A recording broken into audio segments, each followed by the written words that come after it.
Bienvenida, bienvenido a esta exploración. Hoy nos metemos de lleno en unos materiales, son extractos de una predicación que giran en torno a una idea muy potente, ¿no? La búsqueda y el valor de lo que la fuente llama tiempos especiales, o sea, momentos en la presencia de Dios. Exacto. Y no se trata solo de decir, son importantes, sino de entender por qué, para ciertas figuras bíblicas clave, esta conexión era como lo máximo. Lo primordial, sí. El punto de partida que nos da la fuente es el Salmo 27, versículo 4. Dice, «Una cosa he demandado a Jehová, esta buscaré, que esté yo en la casa de Jehová todos los días de mi vida, para contemplar la hermosura de Jehová y para inquirir en su templo». Vamos a ver cómo se desarrolla este argumento. No solo como ejemplos, sino como pilares, ¿no? Para ilustrar ese anhelo profundo de conexión divina.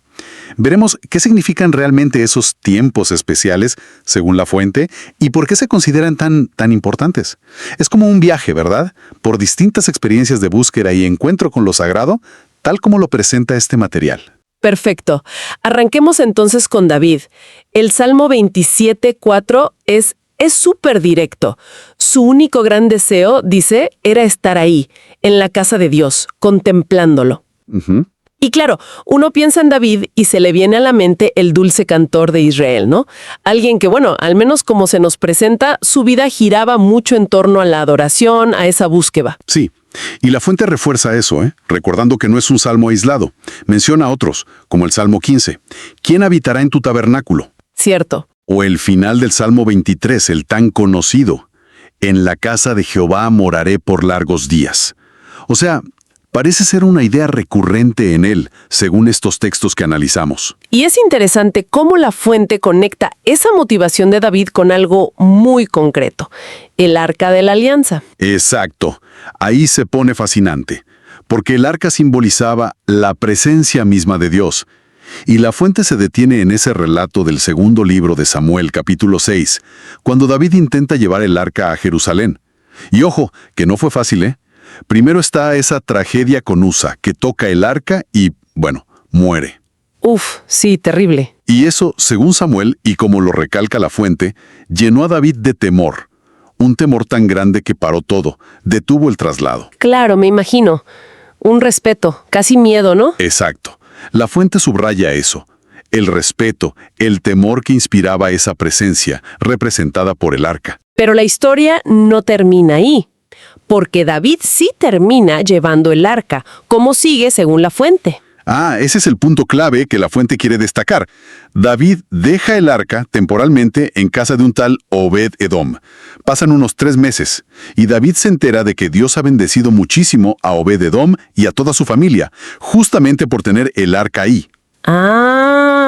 Entonces, la fuente interpreta esto como un clic para David. El temor inicial se transforma. El versículo 12 dice que entonces David va y trae el arca con alegría. Cambió la perspectiva totalmente. Totalmente. Ya no es solo respeto con miedo. Es entender el valor, la bendición de tener esa presencia cerca. Y por eso, argumenta la fuente, prepara una tienda especial para el arca en Jerusalén. La idea es que David, con experiencias como estas, y quizá recordando su unción, sus victorias, entendió que tener esa presencia cerca era lo más valioso que había. Tiene mucha lógica esa lectura del contraste entre el miedo y la alegría posterior. Y luego está el Salmo 51, que la fuente también menciona. Sí, el Salmo 51. Después de su tremendo error con Betsabé y Urías. El clamor de David es desgarrador. Pero la fuente subraya algo muy específico que él pide en medio de todo su arrepentimiento. ¿Qué es lo que pide? Pide, no me eches de delante de ti, y no quites de mí tu Santo Espíritu. Exacto. Y la interpretación que ofrece la fuente es potente, dice. Solo alguien que ha conocido, que ha valorado y vivido íntimamente esa presencia, puede sentir un pánico pero tan profundo ante la idea de perderla. No pide solo perdón o que le devuelvan el reino, no. Pide que no le quiten esa conexión espiritual. Es fuerte. Muy fuerte. La fuente lo usa como diciendo, miren cuánto amaba David estar en la presencia de Dios. Su mayor terror era perderla. Lo presenta como la prueba máxima del valor que David le daba a esos tiempos especiales. Dejamos a David y su búsqueda constante, y pasamos a otra figura clave que analiza la fuente: Moisés. Aquí el punto de partida es distinto, ¿no? Sí, es diferente. Si David buscaba activamente, con Moisés, la fuente nos lleva a Éxodo 3, a ese encuentro, casi sorpresivo con la zarza ardiente. Una escena icónica total.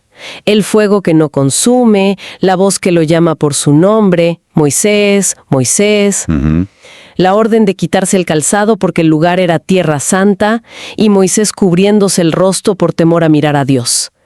Qué momento tan fundacional se describe ahí. Y así lo presenta la fuente, tal cual, como un tiempo especial que marca un antes y un después, y que además es iniciado por Dios mismo. El argumento que se construye acá es que, a pesar de todas las dudas y los miedos que Moisés tuvo, después, recordemos que puso un montón de peros sobre si podía liderar o no. Sí, que no sabía hablar, que quién era él. Exacto.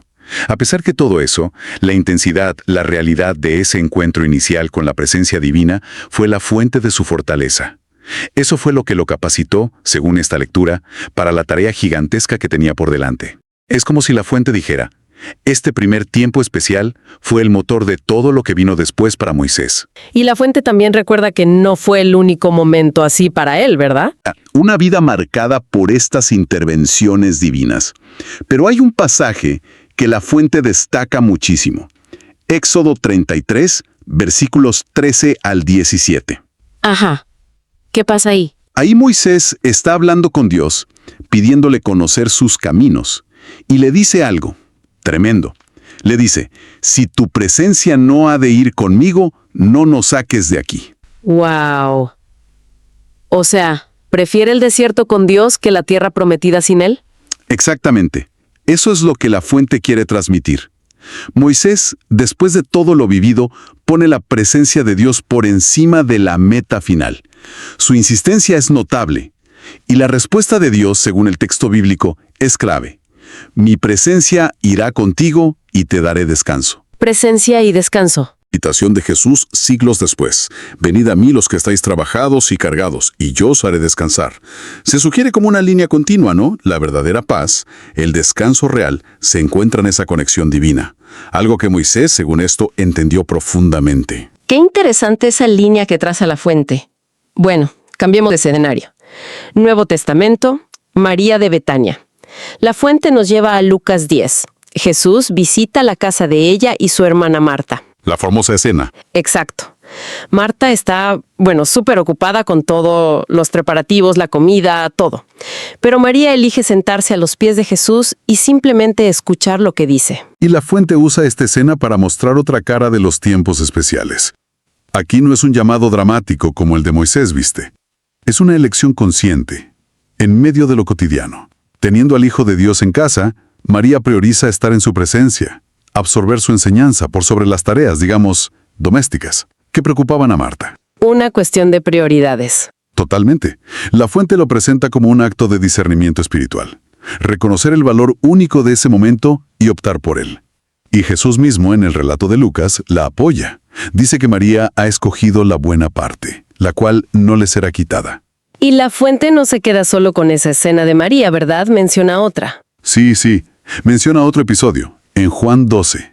Esta misma María hace algo muy llamativo. Unge los pies de Jesús con un perfume carísimo, de nardo puro, carísimo. El que valía como el sueldo de un año, ¿no? Ese mismo. Y después le seca los pies con sus cabellos. Un acto de devoción tremendo. ¿Y cómo conecta la fuente estos dos momentos de María? El de escuchar y el de ungir. Sugiere que hay una progresión. Si en Lucas 10, María está en una actitud más bien receptiva, de escucha a los pies de Jesús, Ajá. en Juan 12 la vemos en una acción de adoración extravagante, de entrega total. La fuente interpreta que esa intimidad que ella cultivó escuchándolo, el primer tiempo especial, la impulsó a este acto de devoción tan profundo, otro tiempo especial. Es como si la conexión que se generó al escucharlo la llevara a ir por más, a expresar su amor de una manera radical. Un fruto de haber estado en su presencia. Entiendo la lógica. Bueno, pasando rápido por otros ejemplos del Nuevo Testamento que menciona la fuente, está la transfiguración. Pedro, Juan y Jacobo en el monte con Jesús. Sí, Se menciona más brevemente, pero es clave. La fuente lo incluye como un ejemplo clarísimo de un tiempo especial, revelador. Para estos discípulos, que ya andaban con Jesús todos los días, este evento fue una confirmación extraordinaria de quién era Él realmente. Claro, verlo transformado hablando con Moisés y Elías, y escuchar la voz del Padre, debió ser impactante. Imagínate. La fuente lo presenta como uno de esos momentos cumbre que marcan la fe, ¿viste? Que reafirman lo que crees y te permiten, como dice el texto, conocer mejor al Señor. Son como fogonazos de realidad divina en medio del camino. Y para terminar con los ejemplos, María Magdalena, en Juan 20, la fuente nos lleva al domingo de resurrección. El momento cúlmine. Ella va al sepulcro muy temprano, todavía oscuro, y lo encuentra vacío. La fuente describe su angustia, su llanto cuando habla con los ángeles, y de repente el encuentro con Jesús resucitado, a quien al principio no reconoce. El clímax que resalta la fuente es ese instante en que Jesús la llama por su nombre, María. Ahí lo reconoce. Ahí, en ese momento ella lo reconoce y exclama Raboní, que significa maestro. Ser la primera persona, según Juan, en ver al Cristo resucitado y recibir el encargo de anunciarlo. ¡Wow! La fuente lo enmarca como un tiempo especial de un valor incalculable. Se nos recuerda que, aunque nosotros hoy conocemos el final de la historia, para ella fue un momento único, transformador. Pasar del duelo más hondo a la revelación más increíble. Entonces, si juntamos todos estos ejemplos, David, Moisés, las Marías, los discípulos, ¿cuál dirías que es el argumento central que está armando la fuente sobre estos tiempos especiales? El argumento es que estos momentos de conexión intensa con lo divino son cruciales. Son transformadores en la vida de fe. Y fíjate qué diversos son, ¿no? Pueden ser buscados activamente, con ese anhelo de David. Pueden ser iniciados por Dios, casi sorpresivamente, como con Moisés en la zarza, o María Magdalena en el sepulcro. O una elección consciente, como María de Betania escuchando. Exacto. O una revelación impactante, como la transfiguración. Pero en todos los casos, según la fuente, marcan un antes y un después. Fortalecen, guían, definen la relación de la persona con Dios. Se presentan como experiencias fundamentales, no como, como adornos espirituales nomás. Son la esencia. Y para reforzar todavía más la importancia de buscar esta presencia, la fuente mete un contraste. La figura de Jonás. Ah, sí, Jonás. En el capítulo 1 de su libro dice clarito que Jonás se levantó para huir de la presencia de Jehová yéndose para Tarsis. La fuente como que se pregunta, ¿cómo puede ser que un profeta pensara que podía escaparse de Dios? Es una pregunta retórica, claro. Y para responderla, o más bien para refutar esa idea de la huida, la fuente vuelve a David. Cita el Salmo 139. El famoso Salmo de la omnipresencia. Ese mismo. ¿A dónde me iré de tu espíritu? ¿Y a dónde huiré de tu presencia? Si subo a los cielos, allí estás tú. Si bajo al Seol, allí tú estás. No hay escapatoria. La conclusión es tajante. La omnipresencia divina es ineludible. Lo mismo te son las tinieblas que la luz, dice el Salmo. No hay dónde esconderse. Sin embargo, la fuente hace una distinción interesante. Dice, una cosa es que Dios esté en todas partes, su omnipresencia, y otra es su presencia manifiesta, esa que se experimenta en los tiempos especiales. Ajá, y esa presencia manifiesta puede no darse o no percibirse si hay barreras humanas. No es que Dios se vaya, sino que algo de nuestro lado impide ese encuentro. Y ahí es donde la fuente menciona algunos de esos obstáculos, ¿no? Exacto. Menciona, por ejemplo, algo muy común. El temor al que dirán, a la opinión de los demás si uno busca o experimenta algo espiritualmente intenso. El miedo al ridículo, digamos. Algo así. Y otro obstáculo es lo que llama prevención, como un miedo o una reserva interna cuando sentimos que la presencia de Dios se manifiesta de formas que nos parecen raras o que nos sacan de control. Incluso cuenta una anécdota sobre eso. Sí, cuenta la anécdota de una mujer en un servicio religioso. Sentía una fuerte presencia divina, pero estaba agarrada a la silla, con miedo de caerse o de que la juzgaran si reaccionaba de alguna manera. Pero, según relata la fuente, la mujer contó después que en un momento decidió soltarse, quitar esa barrera de miedo, de prevención, y como resultado experimentó una bendición muy profunda. ¡Qué bueno! El mensaje que saca la fuente es claro. No hay que dejar que el miedo al juicio social o el temor interno nos frenen para buscar o recibir estos momentos. Porque el riesgo, dice usando una expresión fuerte, es secarse espiritualmente. Entiendo. Entonces la presencia se busca, se valora, no se puede huir de ella. Aunque sí podemos poner barreras para el encuentro. Pero la fuente añade un matiz más sobre la disponibilidad de esta presencia, ¿cierto? Correcto. Y es un matiz importante. No se trata solo de que nosotros busquemos a Dios, sino que según la fuente, Dios también busca activamente tener estos encuentros con nosotros. Cita una idea teológica: el Espíritu de Dios nos anhela celosamente, sugiriendo que hay un deseo divino por esa conexión íntima. O sea, no es solo nuestro esfuerzo. No, cambia un poco la perspectiva. También hay una iniciativa divina. Y para ilustrarlo, la fuente recuerda las invitaciones abiertas de Jesús. ¿Cuáles menciona específicamente? Menciona dos muy significativas. Primero, el encuentro de Jesús con la mujer samaritana junto al pozo, en Juan 4. Ahí Jesús le ofrece agua viva, que se convertiría dentro de ella en una fuente para vida eterna. Una oferta directa de conexión. Exacto. Y segundo, el clamor de Jesús durante una fiesta en Jerusalén, que está en Juan 7. Si alguno tiene sed, venga a mí y beba. El que cree en mí, de su interior correrán ríos de agua viva. Y el propio evangelista Juan aclara que Jesús se refería al Espíritu Santo que recibirían los creyentes. Entendido. La fuente usa estos ejemplos para subrayar que la presencia divina manifestada a través del Espíritu no solo está disponible, sino que se ofrece activamente a quien la desee. La puerta, digamos, está abierta. Bueno, creo que hemos cubierto bastante bien los puntos principales de este material. Haciendo un resumen rápido. Estos extractos que analizamos ponen un énfasis enorme en el valor de los tiempos especiales con Dios. Vimos ejemplos potentes: David, Moisés, María de Betania, los discípulos en la Transfiguración, María Magdalena. Y la fuente argumenta que estos momentos de conexión profunda son vitales, transformadores, y que hay que anhelarlos y buscarlos.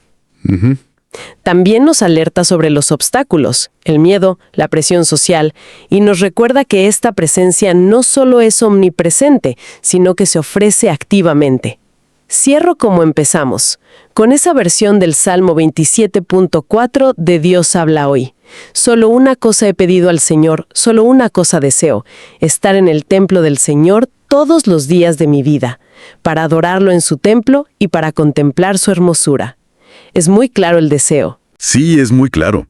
Y una reflexión final que me queda picando: a partir de toda esta diversidad de tiempos especiales que presenta la fuente, vimos la adoración constante de David, el llamado dramático a Moisés, la escucha atenta de María, el encuentro post-resurrección de María Magdalena, la revelación a los discípulos. Son experiencias súper distintas.